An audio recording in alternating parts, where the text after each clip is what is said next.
আসসালামু আলাইকুম আদাব। আপনারা সবাই ভালো আছেন আশা করি। আর আপনার দোয়া আশীর্বাদে আমিও ভালো আছি। আজকে আপনার লাগি একটা ভিডিও লিখেছি। ভিডিওটা হইলো একটা গান, একটা মুর্শিদি গান, বাউল গান।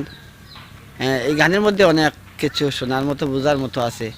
আপনারা আসলে পয়লা ওই গানটা শুনিলে তারপরে সামান্য বিস্তারিত আলোচনা করবো।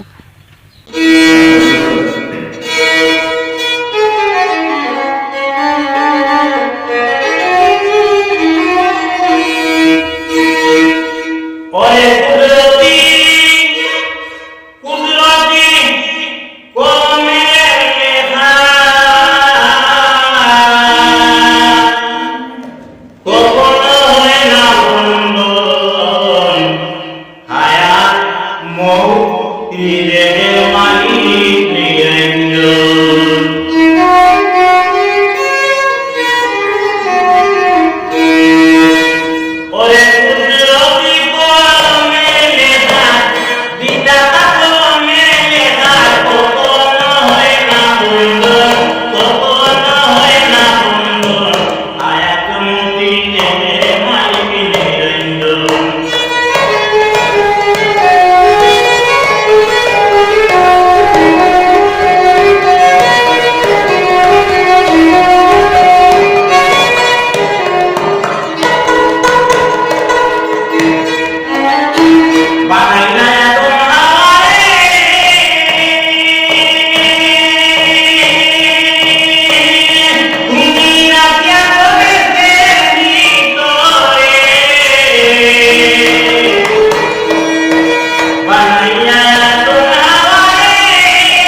দেখলা এবং শুনলা ভিডিওটা কীরকম রাখছে এবং এই ভিডিওর মধ্যে অনেক কিছু শিখার মতো যে আমি কইছিলাম কিতা কিতা জিনিস আপনারা চোখে ধরা পড়ছে ওটা শুধুমাত্র কমেন্টে জানাইবা। আর ভিডিওটা যদি ভালো লাগে তাহলে একটা লাইক এবং কমেন্ট শেয়ার করবা। আর এই ভিডিও নিয়ে আমি তোরা দুইটা একটা কথা কইমু, ওটাও কইমু। এই বাউল শিল্পী জগৎ যেটা, আমিও বাউল গানের খুব আশিক, আমি খুব ভালো পাই বাউল গান যেটা। তো নারিং ফিরিঙ্গি কই না নি তোমার নারিং ফিরিঙ্গি গান আমি ভালো পাই না।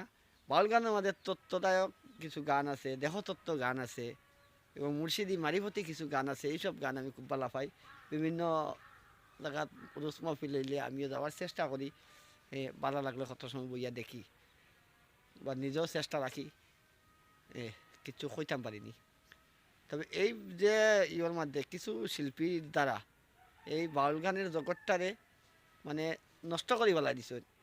গাঞ্জা মদ এইসব কিছু শিল্পীর দ্বারা দ্বারা আজকে বাউল জগৎটারে শিল্পী জগৎটারে মানে একবারে ইয়ে করে দিছেন, নেস্ত নাবুদ করে দিছেন, ওকেজও ভালাই দিছেন।